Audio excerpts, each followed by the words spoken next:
Let's briefly walk down from the top and watch as tyrant nations burn themselves out. Woe to unjust economics. Wealth creation is meant to be generated from the good work of the people.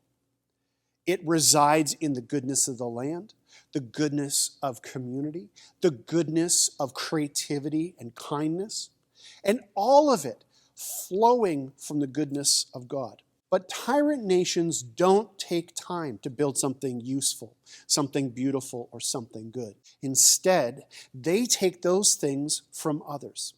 Like Cain, they become jealous of the good wealth of their brother, wealth they themselves are capable of creating, and they crush his head with a rock and take what he has. Tyrant nations do this through the mechanisms of debt, extortion, plunder, and murder. But as the oppressed know, what goes around comes around. Wealth that is generated from theft is inherently unstable. If it can be taken from someone else by force, it can easily be taken away from you by force. Now we move on to woe to stolen land. These tyrants, as greedy as the grave, are not content to make off with stolen goods. They begin to move into the land. They take over the houses of the people they have killed. But these are now haunted houses. The stones in the walls, the wooden beams, they all speak out against them. These oppressors are haunted by their injustice. They are haunted by the God of justice who sees and hears the cries of the oppressed. And now we move to woe to slave labor.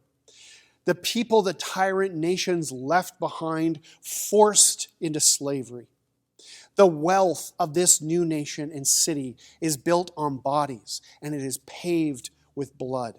The labor of slaves is futile. It's just kindling for some future fire. The empire imagines it will spread over the entire earth unopposed. But instead of an earth covered in empire and subjugation, the earth is covered in the news of their crimes and cries for God's rescue. The glory and justice of the God of the celestial warriors, that's the name for God used here. It covers the earth like waters cover the sea. Woe to the politics of distraction. Realizing they can no longer control the narrative, they hope to pacify people with a good time. It's time for bread and circuses. It's time to get each other drunk on the riches and spoils. As greedy as the grave, they begin to devour one another. They stagger around drunk and naked, covered in shame. The emperor has no clothes. But now, they're about to taste one of the sweetest vintages, the cup from the right hand of God. They're about to get punch drunk on divine justice. They're going to stagger all right. They will fall to the ground humiliated. The bill has now come due. They're going to pay for what they've done to the land, to the animals, and to the people. Woe to lying idols. They wanted a world without God, and now they have one. The stories and symbols, the idols and dark powers that they have placed all their hope in cannot help them now. These things are empty of life, empty of guidance. They wanted a world without God, a world without restraint, a world without guidance, and they have one.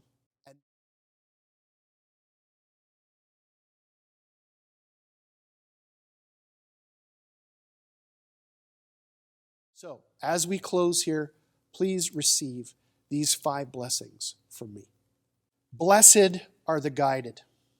The idols of the empire cannot guide the people. Blessed are people who hear God and obey God.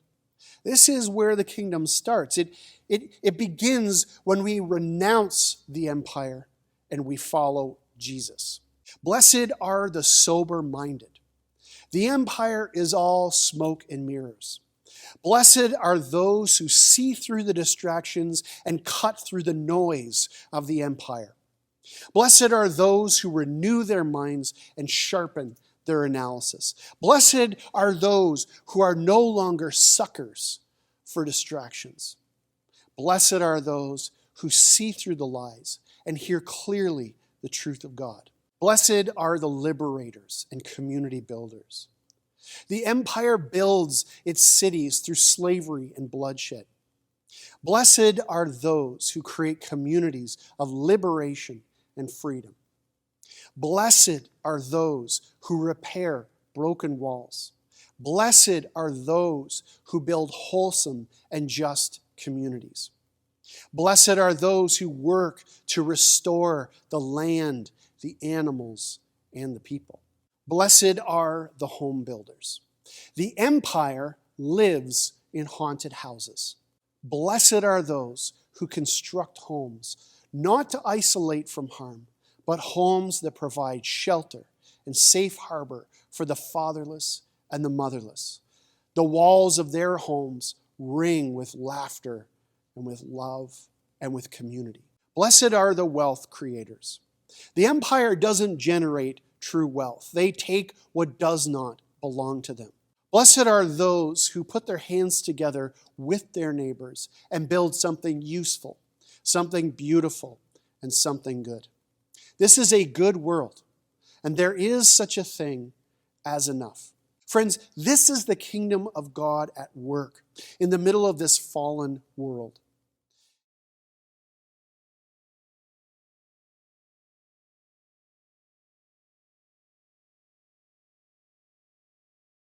So what does this look like? Well, I have a few invitations for you to consider this week. To start with, I invite you to be on the lookout for the issues of empire that were highlighted from Habakkuk this morning. And we've put a little worksheet together that you can download. But basically, over the course of the next week, I want to invite you to start paying attention with a little holy curiosity. Ask the Spirit to help you notice areas of society that may have been disrupted by the ways of evil and simply write them down. Maybe when you grab a banana for breakfast, you'll take a moment and consider, I wonder what the working conditions are like on the farm where this came from. And just write that down. Maybe when you're scrolling through your Instagram feed late at night, you'll wonder, how much of my time and attention am I giving to this? Write that down. Maybe you'll drive past the lighthouse when you're downtown and you'll wonder, what kind of challenges those people have faced that I have never had to worry about. Write that down. Try to live this week with your eyes wide open, paying attention with a little holy curiosity. And then I invite you to set aside some time to sit with the things you've noticed and simply invite the Spirit to fill your mind with imagination for a better way. And I also invite you to practice defiance with others. Consider gathering with friends and family from our church community for the purpose of exploring these hard conversations together. This can happen as a part of a home church, or you can simply invite people over to your yard for hard talks around a fire. Our efforts of defiance are multiplied when we commit to doing this together in community. When we are willing to courageously name issues in society together, we make room for the Spirit to inspire a communal response.